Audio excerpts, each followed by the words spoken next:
जय हिंद दोस्तों, कैसे हैं आप लोग। आशा करता हूं कि आप लोग अच्छे ही होंगे। दोस्तों, आज की क्लास बहुत इंपॉर्टेंट होने वाली है क्योंकि आज हम डिस्कस करेंगे यूपी डीएलएड फर्स्ट सेमेस्टर की गणित की क्लास। दोस्तों, गणित की क्लास में आज हम अपना नया चैप्टर शुरू करेंगे जो है हमारा चैप्टर नंबर 9 और इसमें आज हम पढ़ेंगे अवर्गीकृत आंकड़ों का निरूपण। अवर्गीकृत आंकड़ों का निरूपण। दोस्तों, ये हमारी क्लास 19 होने वाली है।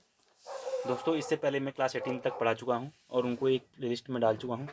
अगर आपने वो लेक्चर्स ना देखे हों तो प्लीज़ पहले उन लेक्चर्स को देखिए, फिर इस क्लास को देखिए। तो दोस्तों, आइए शुरू करते हैं आज का अपना लेक्चर।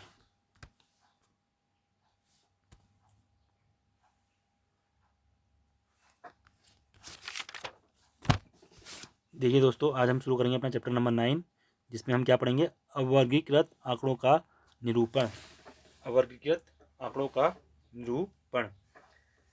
दोस्तों, इसे इंग्लिश में क्या बोलेंगे हम, रिप्रेजेंटेशन ऑफ अनग्रुप्ड डाटा।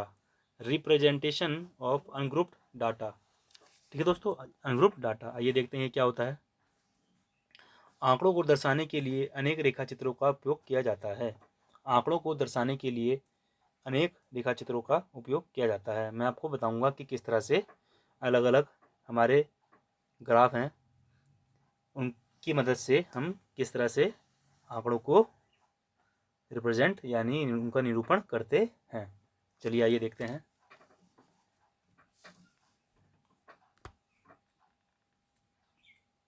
देखिए, हमारे 3 महत्वपूर्ण जो हमारे तरीके हैं। पहला वो क्या है, पिक्टोग्राफ। इंग्लिश में क्या बोलेंगे हम, पिक्टोग्राफ। पिक्टोग्राफ। पिक्टो से हमें समझ में आता है कि क्या है, ये पिक्चर है। पिक्चर की फॉर्म मदद से हम क्या करेंगे, अपना जो हमारा डेटा है उसको हम क्या करेंगे, रिप्रेजेंट करेंगे। दोस्तों, दूसरा हमारा क्या है, बार। बार यानी क्या होता है, डंडा। बार यानी क्या होता है, डंडा। यानी कि बार ग्राफ। बार ग्राफ यानी कि डंडों की मदद से हम क्या करेंगे, अपने जो हमारा डेटा है उसको रिप्रेजेंट करेंगे। तीसरा हमारा क्या है, पाई। पाई ग्राफ। पाई हमारा क्या होता है, एक सर्कल की फॉर्म में एक हमारा पूरा होता है, पाई होता है। ठीक है दोस्तों, तो हम पाई की मदद से हम क्या करते हैं, ग्राफ को हम क्या करेंगे, उसके ग्राफ को रिप्रेजेंट करेंगे। तो हमारा 3 तरीके हो गए, पिक्टोग्राफ, बार ग्राफ और हमारा पाई ग्राफ। आइए इनको एक एक करके आगे हम समझेंगे। पहले हम एक उदाहरण देते हैं कि हमारा जैसे अगर कोई भी डेटा हमारा क्या है, अवर्गीकृत है यानी कि अनग्रुप्ड है, तो उसको हम एक साथ कैसे अरेंज कर सकते हैं।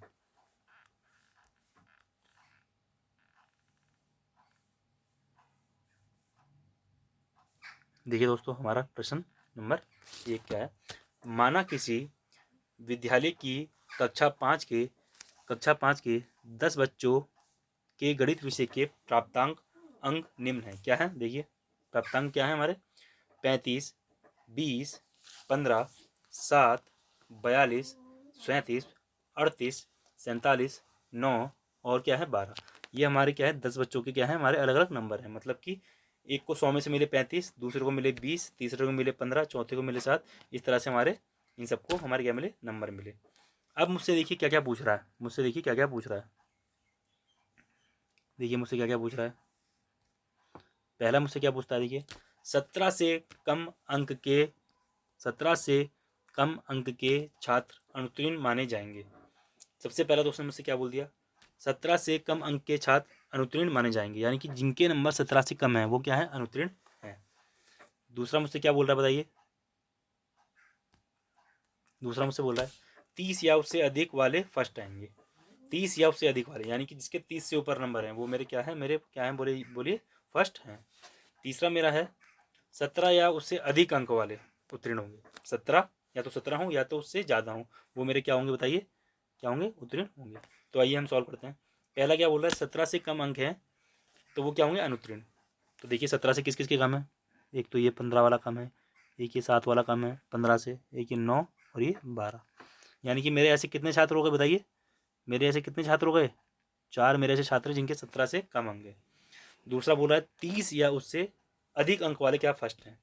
तो देखिए 30 या उससे अधिक वाले, 30 या उससे अधिक वाले, तो देखिए एक तो इसके 30 हैं, 30 से अधिक हैं, बाकी एक इसके 30 से अधिक हैं, एक इसके भी 30 से अधिक हैं, इसके भी 30 से अधिक हैं, इसके भी 30 से अधिक हैं। तो बताइए हमारे कितने बच्चे हो गए, 1 2 3 4 5। ऐसे हमारे कितने छात्र हो गए बताइए, हमारे 5 छात्र हमारे हो गए जो क्या है 30 हैं या उससे अधिक है। अगला देखते हैं 17 या इससे अधिक अंक वाले छात्र उत्तीर्ण होंगे। 17 या उससे अधिक, तो देखिए 17 या उससे अधिक, यहीं पहले इसको क्लियर कर लेते हैं एक बार।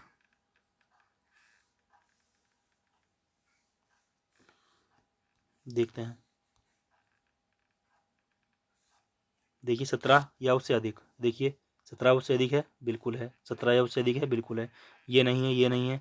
17 उससे अधिक है, बिल्कुल। ये भी है, ये भी है, ये भी है, ये भी है, इतने ही है। तो देखिए दोस्तों हमारे कितने बच्चे हो गए जो 17 या उससे अधिक हैं, पास वाले, उत्तीर्ण वाले। 1 2 3 4 5 6, कितने हो गए? 6। क्या हो गए हमारे? 6 हो गए। ठीक है दोस्तों, इस तरह से हम क्या करेंगे, इनको अरेंज कर सकते हैं। देखिए दोस्तों इनके उत्तर हमारे 4 बच्चे, 5 बच्चे, 6 बच्चे, इस तरह से आप इसको कर सकते हो। ठीक है, आइए दोस्तों अगला चलते हैं। देखिए मेरा नया टॉपिक क्या है,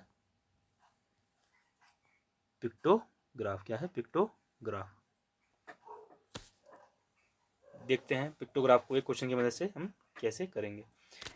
एक उद्यान में विभिन्न प्रजाति के फूलों के पौधे लगाए गए हैं। उद्यान यानी जैसे आप गार्डन बोल सकते हैं। गार्डन में विभिन्न प्रजाति के फूल यानी कि क्या लगाए गए हैं? फ्लावर्स लगाए गए हैं। ठीक है दोस्तों, नीचे दी गई सारणी यानी कि टेबल, सारणी मतलब टेबल, क्या होता है? टेबल। नीचे दी गई सारणी में इन पौधों की संख्या दी गई है। देखिए सबसे पहले क्या है मेरा? गुलाब। गुलाब के बताइए कितने फूल हैं? 300। 300। गेंदे के बताइए कितने हैं? 250। जूही के 100। डहलिया के 150। रजनीगंधा के 450। ये मेरे सारे हो गए फूल और उनकी उनकी संख्या। अब मुझसे क्या बोल रहा है? देखिए आंकड़ों के पिक्टोग्राफ द्वारा, आंकड़ों को पिक्टोग्राफ द्वारा दर्शाइए। पिक्टोग्राफ द्वारा दर्शाइए। तो आइए देखते हैं किस तरह से इसको हम करेंगे।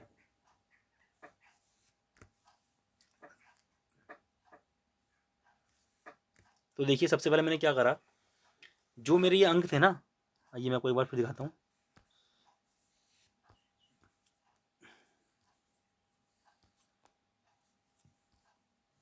जो मेरे ये अंक है ना 300, 250, 100, 150, 500, 450, तो ऐसा कोई एक नंबर लूंगा मैं जो इन सबको क्या कर दे? काट दे। जो इन सबको क्या कर दे? काट दे।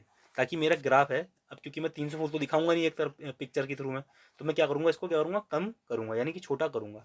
तो मैं क्या करता हूँ, एक ऐसा नंबर मान लेता हूँ जो इन सबको काट दे। तो देखिए क्या 50 ऐसे ऐसा नंबर है? 50 300 को काट देगा, 250 को भी काट देगा, 100 को भी काट देगा, 150 को भी काट लेगा, 450 को भी काट देगा। तो आइए देखते हैं, मैंने ऐसा एक नंबर माना, क्या क्या माना बताइए? 50 एक ऐसा नंबर मांगा जो क्या है, मान लीजिए मैंने बोला 50 मेरे ऐसे पौधे हैं जिनमें ये सब फूल लगे हैं। तो देखिए मेरे गुलाब के कितने हो जाएंगे बताइए? अगर 50 पौधे हैं तो हर पौधे पे कितने फूल हो जाएंगे बताइए? 300 मेरे गुलाब के फूल हैं और 50 पौधे हैं, तो 50 को 300 से भाग कर देंगे, ये 300 को 50 से भाग कर देंगे तो मेरा कितना आ जाएगा बताइए? 6। मतलब एक पौधे पर कितने गुलाब के फूल आ गए? 6 हमारे आ गए। उसी तरह मेरे अगर 250 गेंदे के फूल हैं और 50 मैंने पौधे मान लिए, तो मेरे गेंदे के फूल बताइए कितने आ गए? एक पौधे पर 5। उसी तरह जूही के कितने आ गए बताइए? 2। डेलिया के 3 और रजनीगंधा के 9। सिर्फ हमें क्या करना है? 50 से भाग कर देना है। ठीक है दोस्तों, तो ये जो मेरे सब निकल के आइए क्या है कि हर पौधे पर गुलाब के, गेंदे के, जूही के, डेलिया के और रजनीगंधा के कितने कितने फूल हैं। तो आइए देखिए एक एक पेड़ पे गुलाब के कितने? 6। तो देखिए यानी मैंने यहाँ पर नीचे क्या कर दिया, मैंने यहाँ पर नीचे क्या कर दिया, उसी तरह से क्या कर दिया? डिजाइन कर दिया। देखिए गुलाब कितने थे बताइए? 6। गुलाब कितने थे बताइए? 6। तो गुलाब को मैंने देखिए किस अक्षर से डिनोट करा है? मैंने वाई अक्षर से मैंने क्या करा है? डिनोट करा है। पिक्चर बनानी है मेरे को कुल मिलाकर। तो एक पौधे पे 6 हैं तो मैंने क्या कर दिया? 6 वाई लिख दिया, वाई वाई वाई, फिर वाई वाई वाई। तो ये मेरे क्या हो गए? गुलाब हो गए। आइए गेंदा, गेंदे के कितने बताइए? एक पेड़ पर कितने फूल हैं? 5 फूल हैं। तो गेंदे को मैंने किससे रिप्रेजेंट करा है बताइए? एक्स से रिप्रेजेंट करा है। देखिए x x x x x, हमारे 5 हमारे हो गए। ये हमारे कितने हैं? 6 है। ये हमारे कितने हैं बताइए? 5 है। ठीक है, इसी तरह हमारे जूही के कितने होने चाहिए बताइए? 2 होने चाहिए। तो जूही को मैंने किससे रिप्रेजेंट करा बताइए? किससे? प्लस से रिप्रेजेंट करा है। जूही के 2। डेलिया के कितने बताइए?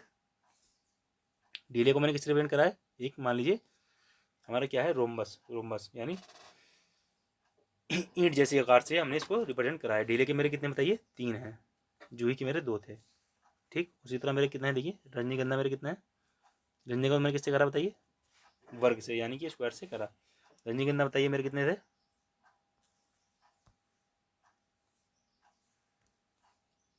रजनीगंधा के 9 थे, कितने थे? 9 थे। तो आइए देखते हैं, 1 2 3 4 5 6 7 8 9। तो देखिए मेरे 9 हो गए। इस तरह से मैं क्या कर सकता हूँ, इसको रिप्रेजेंट कर सकता हूँ। देखिए, बताइए समझ में आया आपको? बताइए समझ में आया आपको? देख सकते हैं इसको आप, इस तरह से हमें एक डायग्राम बनाना है। ये है, इस तरह से हमें डायग्राम बनाना है पेपर में। अगर हमारा क्या पूछेगा, पिक्टोग्राफ। क्या पूछेगा? पिक्टोग्राफ। पिक्टोग्राफ इजी था। बस हमें डेटा को क्या करना है, छोटा करना है। डेटा को क्या करना है, छोटा करना है। ठीक है दोस्तों, आइए अगला देखते हैं।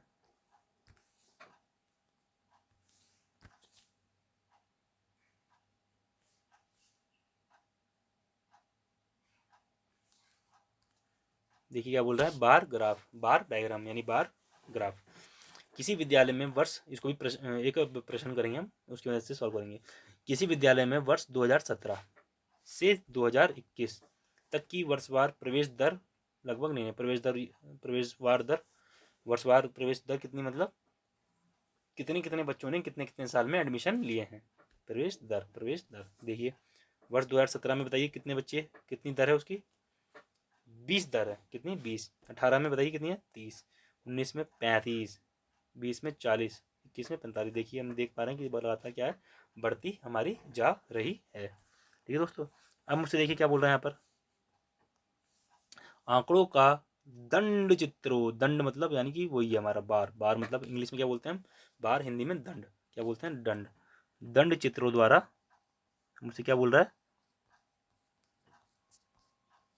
क्या करो, उसका प्रदर्शन करें। तो दंड चित्र हम बनाएंगे। देखिए किस तरह से हमारा दंड चित्र बनता है।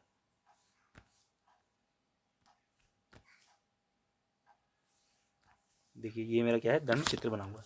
तो देखिए ये मेरी कौन सी रेखा बताइए, एक्स। ये मेरी कौन सी रेखा बताइए, कौन सी रेखा बताइए, वाई। कौन सी रेखा है मेरी, वाई। कौन सी? वाई। ठीक है। एक्स में देखिए हमने क्या लिखे, क्या लिखे, वर्ष लिखे। क्या लिखे? वर्ष। और हमने वाई में क्या लिखे बताइए, प्रवेश दर। इधर मेरा क्या है, शून्य है। मेरा क्या है, शून्य।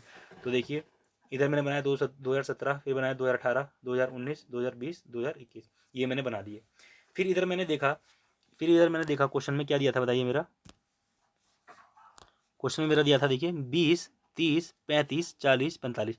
तो जैसे मैंने वहां पर मैंने कम किया था, अपने की क्या बोलते हैं,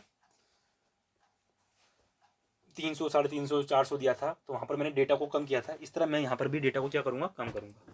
तो देखिए ऐसी कोई संख्या देखते हैं जो इन सबको क्या है, काट दे।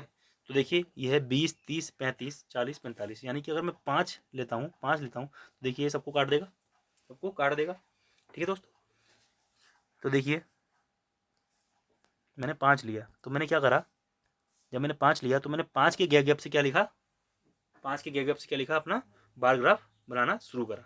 तो देखिए 0 से 5, 5 से 10, 10 से 15, 15 से 20, 25, 30, 35, 40, 45, 50। इस तरह से मैं चलता गया। यानी कि हर के बीच में देखिए कितने का गैप है, 5 का गैप है। हर के बीच में कितने का गैप है, 5 का गैप है। अब मेरे यहाँ पर प्रवेश दर बन गया, इधर मेरा प्रवेश दर बन गया, और इधर मेरे क्या आ गए, मेरे वर्ष आ गए, वर्ष आ गए। ठीक है दोस्तों, अब देखिए मुझसे बोल रहा है वर्ष 2017 में कितने मेरे प्रवेश दर है, मेरा कितना है, 20। तो देखिए प्रवेश दर मेरा कितना है, 20। तो मैंने क्या करा, 20 तक एक बार ग्राफ बनाया, कहाँ तक, 20 तक बनाया, और फिर उसमें क्या कर दिया, रंग भर दिया। अगला बोल रहा है 2018 में मेरे कितने बताइए, 30 तक। तो मैंने एक बार ग्राफ बनाया, कहाँ तक, 30 तक। कहाँ तक बनाया, 30 तक, और उसमें क्या कर दिया, मैंने रंग भर दिया। 2019 में कितने हैं बताइए, 35। कितने हैं, 35। तो मैंने 35 तक बनाया, फिर उसमें क्या कर दिया, रंग भर दिया। ऐसे 2020 में बताइए कितने हैं, 40। कितने हैं, 40। तो मैंने 40 तक बनाया और फिर उसमें क्या कर दिया, रंग भर दिया। 21 में बताइए कितने हैं, 45। 45 मैंने 45 तक बनाया और फिर क्या कर दिया, उसमें रंग भर दिया। इस तरह से मेरा क्या है, बार ग्राफ बन जाएगा। इजी था, इसमें कोई बड़ी चीज़ नहीं है, नॉर्मल है। ठीक है दोस्तों, आसान था। चलिए अभी तक हमने क्या पढ़ लिया, पिक्टोग्राफ पढ़ लिया जिसमें हम पिक्चर की मदद से बनाते हैं। फिर मैंने क्या पढ़ लिया, बार ग्राफ पढ़ लिया जिसमें कि मेरे क्या डंडों की मदद से बनाते हैं। अब हम पढ़ेंगे क्या, व्रत। क्या पढ़ेंगे, व्रत रेखा। क्या है, व्रत रेखा, इसे हम बोलते हैं पाई चार्ट। क्या बोलते हैं, पाई चार्ट। चलिए क्वेश्चन देखते हैं, इसको भी एक क्वेश्चन की मदद से सॉल्व करेंगे। किसी कक्षा की वार्षिक परीक्षा के 60 शिक्षार्थियों, कितने शिक्षार्थी हैं, 60 शिक्षार्थियों के परिणाम यानी रिजल्ट निम्न पाई ग्राफ द्वारा निरूपित हैं। निम्न पाई ग्राफ द्वारा निरूपित है। पाई ग्राफ मेरा नीचे बना हुआ है, मैं भी आपको दिखाऊंगा कहाँ बना हुआ है, ठीक है। अब मुझसे प्रश्न कह रहा है सबसे अधिक शिक्षार्थी किस श्रेणी में उत्तीर्ण हुए। पहला प्रश्न, सबसे अधिक शिक्षार्थी किस श्रेणी में उत्तीर्ण हुए। उसके बाद बोला सबसे कम शिक्षार्थी किस श्रेणी में उत्तीर्ण हुए। अगला है अनुत्तीर्ण शिक्षार्थियों की संख्या कितनी है, जितने फेल हो गए, मतलब अनुत्तीर्ण मतलब कितने फेल हो गए। प्रथम श्रेणी व द्वितीय श्रेणी उत्तीर्ण शिक्षार्थियों की संख्याओं में अनुपात क्या है। प्रथम श्रेणी में उत्तीर्ण कितने हैं और फिर द्वितीय श्रेणी में उत्तीर्ण कितने हैं, उनकी संख्या को क्या पूछ रहा है, अनुपात पूछ रहा है। आइए पहले मैं आपको दिखा देता हूँ ग्राफ क्या है। ये मेरा क्या है, ग्राफ है, देखिए ये मेरा क्या है, ग्राफ है। इसे हम बोलते हैं क्या, पाई ग्राफ। क्या बोलते हैं, पाई ग्राफ या पाई चार्ट, ठीक है दोस्तों, पाई चार्ट। हिंदी में क्या बोल सकते हैं हम इसे, वृत्त, वृत्त,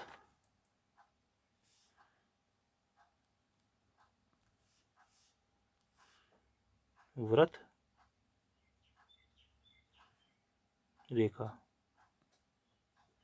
ठीक है दोस्तों। आइए देखते हैं। अब इससे देखिए हमें क्या क्या दिख रहा है। सबसे पहले देखिए प्रथम श्रेणी, प्रथम श्रेणी में कितना है, कितना है 60 डिग्री, कितना है बताइए, कितना है प्रथम श्रेणी में 60 डिग्री। द्वितीय श्रेणी में बताइए कितना है 180 डिग्री, 180 डिग्री। तृतीय श्रेणी में बताइए हमारा कितना है 90 डिग्री, 90 डिग्री, ये हमारा 90 डिग्री है। उसके बाद बचा कितना है अनुत्तीर्ण, कितना बताइए 30 डिग्री, कितना 30 डिग्री, कितना 30 डिग्री। टोटल देखिए हमारा कितना है 180 प्लस 90 270 प्लस 30 300 360। टोटल हमारा बताइए कितना डिग्री है 360, जो कि हमारा सर्कल का एक पूरा होता है कितना 360 डिग्री, बिल्कुल ठीक है हमारा। अब ये हमारा प्रश्न दिया है, ये हमने अब डायग्राम देख लिया, ठीक है दोस्तों। अब उसी के हिसाब से हम क्या करेंगे, प्रश्न देखेंगे, उत्तर देखेंगे। चलिए देखते हैं। ये मैंने यहाँ पर छोटा सा बना दिया ताकि आप इसको देख सकें, ठीक है दोस्तों। अब देखिए प्रश्न मैं आपको पढ़ के बताता हूँ क्या है। देखिए पहला प्रश्न क्या बोल रहा है मेरे साथ, सबसे अधिक शिक्षार्थी किस श्रेणी में उत्तीर्ण है। दूसरा बोल रहा है सबसे कम शिक्षार्थी किस श्रेणी में उत्तीर्ण है। आइए हम देखते हैं।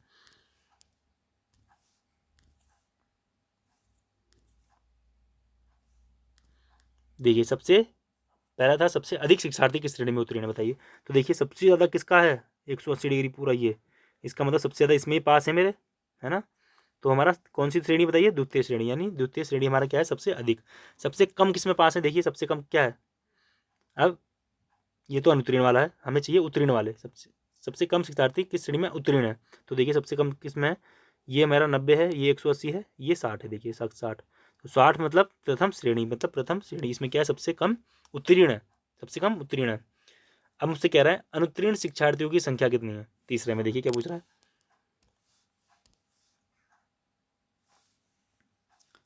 ये है तीसरा मेरा, अनुत्तीर्ण शिक्षार्थियों की संख्या कितनी है, अनुत्तीर्ण शिक्षार्थियों की संख्या कितनी है, ठीक है दोस्तों। आइए चलिए इसको देखते हैं हम कैसे करेंगे।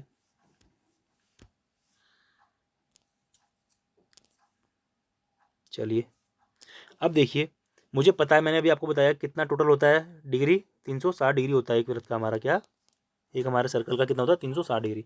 अब टोटल बच्चे कितने बताइए 60, यानी कि 360 डिग्री में पूरे 60 बच्चे आ जाएंगे, पूरे 60 बच्चे आ जाएंगे, ठीक है दोस्तों।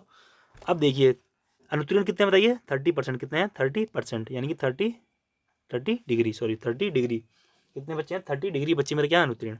तो अगर 360 डिग्री मेरा क्या है 60 है, 360 डिग्री मेरा कितना है 60 है, तो 30 डिग्री कितना होगा, सेम क्या करेंगे हम क्रॉस मल्टीप्लाई, 30 का करेंगे 60 से गुणा, और भाग कैसे कर देंगे बताइए, किससे भाग कर देंगे बताइए, 360 से हम भाग कर देंगे, यानी कि 30 इंटू 60 डिवाइडेड बाय 360, काटा पीटी करके हम उत्तर क्या ले आएंगे, हमारा कितना आ गया देखिए 5 हमारा आ गया। यानी कि ऐसे बच्चे जो हमारे क्या अनुत्तीर्ण यानी फेल हैं वो कितने हैं मेरे 5 हैं, ठीक है दोस्तों। अगला देखिए मेरे से क्या बोल रहा था, अगला मेरे से बोल रहा है प्रथम श्रेणी व द्वितीय श्रेणी उत्तीर्ण शिक्षार्थियों की संख्याओं में अनुपात बताइए, क्या बताइए मुझे अनुपात बताइए, ठीक है दोस्तों। आइए इसको देखते हैं कैसे करेंगे। चलिए देखिए क्या है। अच्छा पहले मैं देखता हूँ प्रथम श्रेणी में कितने बच्चे बताइए मेरे, कितने बच्चे पास हैं 60% पास है, कितने 60% बच्चे मेरे पास हैं डिग्री, ठीक है दोस्तों। अनुपात पूछ रहा है तो अनुपात का साइन लगा दिया मैंने। अगला मुझसे बोल रहा है द्वितीय श्रेणी, द्वितीय श्रेणी में बताइए कितने 180 डिग्री, 180 डिग्री, ठीक है दोस्तों। तो जितना डिग्री का रेशियो सेम हो, एक चीज़ मैं आपको बता देता हूँ, जो हमारे डिग्री का रेशियो सेम होगा ना वही मेरे बच्चों के अनुपात, बच्चों के जो अनुपात होंगे वो भी मेरे सेम होंगे, दोनों क्या होंगे सेम होंगे। तो इसी से मैं क्या निकाल सकता हूँ, इसका उत्तर निकाल सकता हूँ 60 अनुपात 180, तो 60 ही कम 60, 60 तियाँ 180, यानी कि 1/3, यानी कि 1/3, 1/3 मेरा क्या आ गया उत्तर आ गया, ठीक है दोस्तों। आज हमने तीनों देख लिए, हमारे क्या, पिक्टोग्राफ, बार ग्राफ और वृत्त ग्राफ, वृत्त रेखा, या जिसे हम बोलते हैं पाई चार्ट, तीनों हमने देख लिए। ठीक है दोस्तों, आगे आने वाले लेक्चर में हम इनके क्या करेंगे, क्वेश्चंस करेंगे। ठीक है दोस्तों, अगर आपको ये लेक्चर अच्छा लगा हो तो दोस्तों प्लीज़ इस लेक्चर को लाइक करिएगा। अगर आप चाहते हैं आपके दोस्तों तक भी ऐसे लेक्चर पहुँचे तो प्लीज़ इस लेक्चर को शेयर करिएगा। ठीक है दोस्तों, और अगर आप चाहते हैं कि ऐसी क्लासेस आपको हमेशा बार बार देखने को मिले जिससे कि आपकी नॉलेज बढ़े, तो प्लीज़ मेरे चैनल को सब्सक्राइब भी करिएगा। और दोस्तों अगर आपको लगता है कि आपका कोई क्वेश्चन है तो प्लीज़ इस पर कमेंट भी कर दीजिएगा। ठीक है दोस्तों, मिलते हैं नेक्स्ट क्लास में, तब तक के लिए जय हिंद।